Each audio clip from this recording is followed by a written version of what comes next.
The day I received my deployment orders, my daughter Lily was sitting on the kitchen counter eating chocolate chip pancakes. She was 7 years old, with bright brown eyes and the same stubborn smile her mother had. Every morning, she would wait for me to make breakfast before school, even if it meant waking up earlier than necessary. "Dad," she asked between bites, "how long will you be gone this time?" I forced a smile. "Not forever, sweetheart, just a few months." She lowered her head. "I don't like when you leave, and neither did I. Ever since my wife Emma passed away 3 years earlier, Lily had become my entire world. Every decision I made was for her. Every extra shift, every promotion, every sacrifice had one purpose: giving my daughter the life she deserved. As a military officer, deployments were part of the job, but being a single father made every goodbye feel impossible. That's why I depended on my stepfamily. My father had remarried years before he died. His wife, Margaret, became my stepmother. Along with her came my stepbrother Brian and stepsister Vanessa. We were never especially close growing up, but after Emma's death, they seemed to step up for me. Margaret often picked Lily up from school. Vanessa took her shopping for birthdays. Brian helped around the house whenever something broke. Over time, I started believing they genuinely cared. "Don't worry about Lily," Margaret always said. "We'll treat her like our own." Those words became a lifeline. A week later, we gathered for dinner at Margaret's house to discuss my upcoming deployment. The dining room was filled with laughter and the smell of roasted chicken. Lily sat between Vanessa and Margaret, giggling while they braided her hair. Looking at them, I felt grateful. Maybe life had taken Emma from us, but at least Lily still had family. "We'll handle everything," Brian assured me. "School, doctor's appointments, anything she needs. You should focus on your mission," Vanessa added. Margaret reached across the table and squeezed my hand. "Your daughter is safe with us." I nodded, feeling relief wash over me. For the first time in weeks, I slept peacefully that night, but small warning signs began appearing. A few days later, Margaret asked for copies of Lily's birth certificate, just in case of emergencies, she explained. The request seemed reasonable. Then Brian asked about my military benefits. "If something happens overseas, what protections does Lily have?" he said casually. Again, I didn't think much of it. They were family. Family asked questions, family helped, or at least that's what I believed. One afternoon, I came home early from work and found Vanessa sitting at my dining table, sorting through paperwork. She quickly gathered the documents when she saw me. Oh, I was just organizing things for Margaret. Something about her nervous smile felt strange, but I ignored it. I told myself I was being paranoid. The stress of deployment was making me imagine problems where none existed. The final week before I left arrived faster than expected.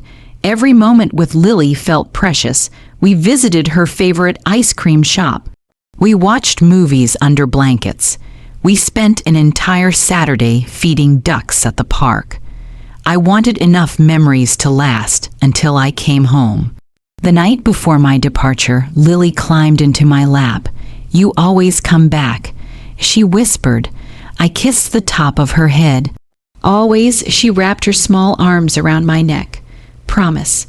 I promise." The next morning, my stepfamily stood beside us as I prepared to leave. Margaret hugged me tightly. "Don't worry about a thing." Brian shook my hand. Vanessa smiled reassuringly. And Lily cried into my uniform. As I walked away, I looked back one final time. My daughter stood between the people I trusted most. I believed she would be protected. I believed my family would keep their word. I believed I was leaving Lily in safe hands. I had no idea that while I was boarding a plane to serve my country, the people waving goodbye were already planning how to take my daughter away from me forever. The first few weeks of deployment were exactly what I expected. Long hours, sleepless nights, endless responsibilities. But no matter how exhausting each day became, there was always one moment I looked forward to hearing Lily's voice. Every Sunday, Margaret arranged a video call. Lily would excitedly hold up drawings she made at school. She showed me new books she was reading and told me stories about her friends. For a few precious minutes, the thousands of miles between us disappeared. Those calls kept me going. Then things slowly began to change. The calls became shorter. Whenever I asked Lily questions, Margaret seemed to answer for her. She's busy with homework, she's tired, she has to get ready for bed. At first, I accepted the explanations.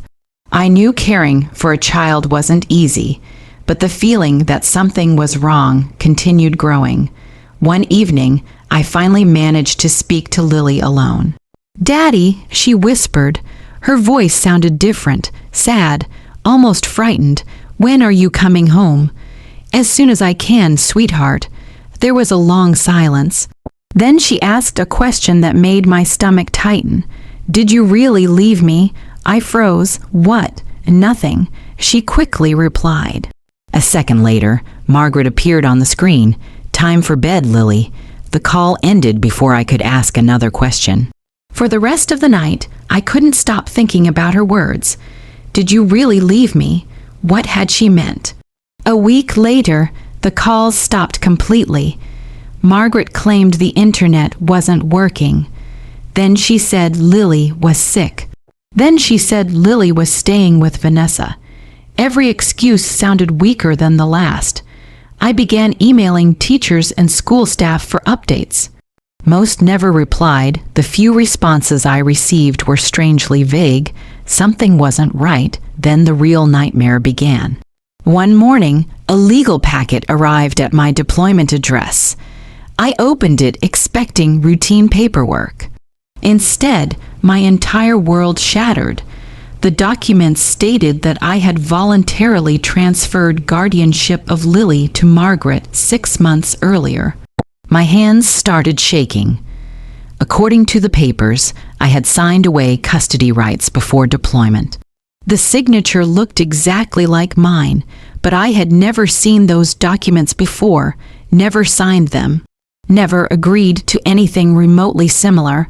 I stared at the pages in disbelief. Someone had forged my name. Someone had created legal documents claiming I had abandoned my daughter. I immediately contacted the attorney listed in the paperwork. The conversation left me speechless. He believed the documents were genuine. Margaret had presented herself as Lily's primary caregiver. She claimed I wanted to focus on my military career and believed Lily would be better off living with her permanently. It was a complete lie, every word. I spent that night sitting alone in my quarters, staring at photographs of Lily. I felt helpless. Thousands of miles separated us. I couldn't drive to a courthouse. I couldn't walk into Margaret's house. I couldn't hug my daughter and tell her the truth. For the first time in my military career, I felt completely powerless. Days later, another blow arrived. A social worker's report stated that Lily had adjusted well to her new guardians. The report described me as an absent father, a man who had chosen duty over family. I wanted to scream. Everything I had ever done was for Lily. Every deployment, every promotion, every sacrifice. Yet somehow I was being portrayed as the villain. Then I received the most painful message of all. A teacher who knew Lily privately emailed me. The message was only one sentence. "Someone has been telling Lily that you don't want her anymore." I read those words over and over. Each time they hurt more. My own daughter was being taught to doubt my love. The people I trusted most had betrayed me in the cruelest way imaginable. As darkness settled outside my quarters, I made a promise, no matter how long it took, no matter how powerful they thought they were.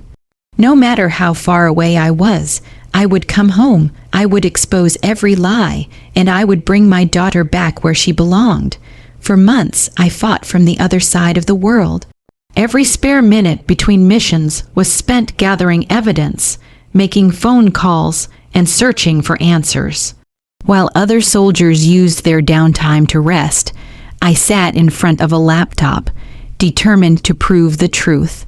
The hardest part wasn't the distance. It was not knowing what Lily believed. Every night I wondered if she thought I had abandoned her. Every morning I woke up wondering whether she still remembered the promise I had made before leaving. I always come back. Some days hope was the only thing keeping me standing. Then everything changed. One morning, my commanding officer called me into his office. His expression was serious. For a moment, I feared the worst. Instead, he handed me a folder. Inside were emergency leave orders. I stared at the document in disbelief. After months of legal battles and mounting evidence of fraud, military authorities had approved my request to return home temporarily. The moment felt unreal. I thanked my commander and left the office with tears burning behind my eyes. For the first time in months, I was going home. The flight felt endless. Every hour dragged by. I kept looking at photographs of Lily on my phone. The last picture I had received showed her smiling at a school event. I wondered how much she had changed. Had she grown taller? Did she still sleep with the stuffed rabbit I gave her? Did she still believe her father loved her? The questions haunted me. The moment I landed, I headed straight to meet the attorney who had been helping my case. His office was covered with files and documents. When he saw me, he smiled. "You're going to want to see this." He placed several reports on the desk. My heart pounded as I began reading. The investigation had uncovered multiple inconsistencies. The custody documents had supposedly been signed while I was physically present in another country. Military records proved I was deployed overseas on those dates. Witness statements also contradicted Margaret's story. Several neighbors reported hearing arguments between Lily and Margaret. Teachers confirmed that Lily often cried after being told her father didn't want her anymore. Then came the biggest breakthrough. A forensic handwriting expert examined the signatures. The conclusion was clear. The documents were forged. Someone had copied my signature. Someone had deliberately created false legal records. The evidence was overwhelming. My attorney leaned back in his chair. "They're running out of places to hide." For the first time in months, I felt hope. But the most emotional moment came later that afternoon. A school counselor had secretly kept something safe after becoming suspicious about the custody situation. It was a letter written by Lily. My hands trembled as I unfolded the paper. The handwriting was small and uneven. The words nearly broke me.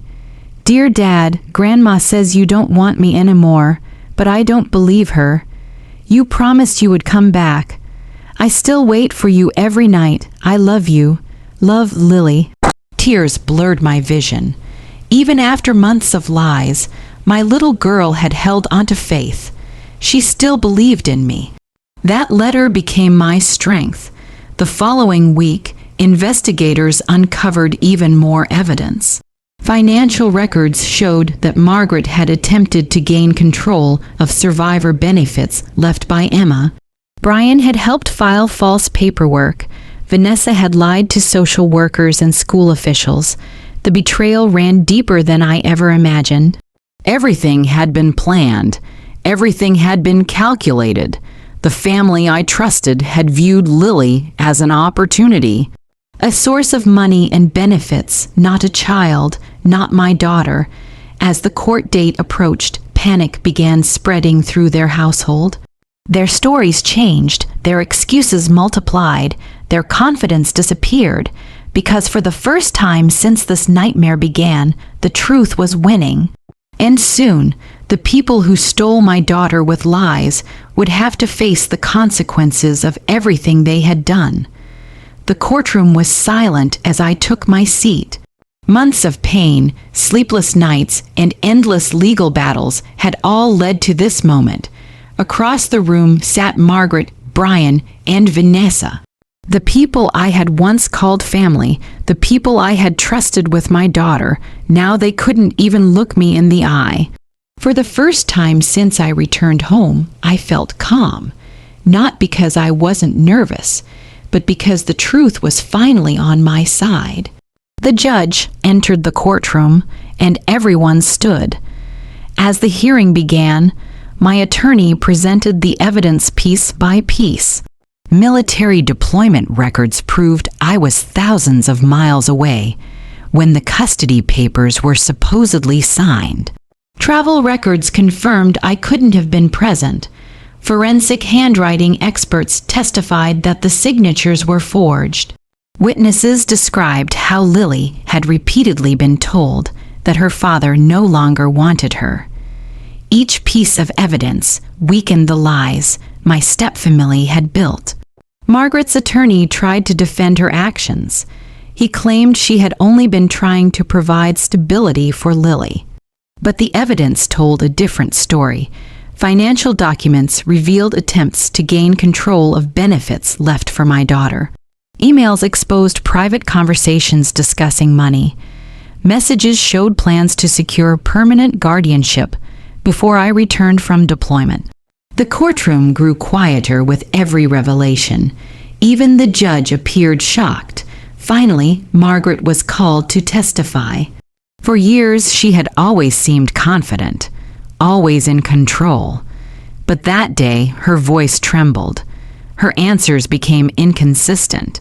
She contradicted earlier statements. Under questioning, her carefully constructed story began falling apart. Brian and Vanessa weren't much better. Both struggled to explain their involvement. Neither could justify the false documents. Neither could explain the lies told to Lily. The truth had cornered them, and there was nowhere left to run. Then came the moment I had dreamed about for months. The judge delivered the ruling. The forged custody documents were declared invalid. All guardianship claims were immediately terminated. The court ordered Lily's full custody returned to me. Furthermore, the evidence was referred for criminal prosecution. A wave of emotion crashed over me. I closed my eyes for a moment. The nightmare was finally ending. Then the courtroom doors opened. Lily walked inside with a counselor.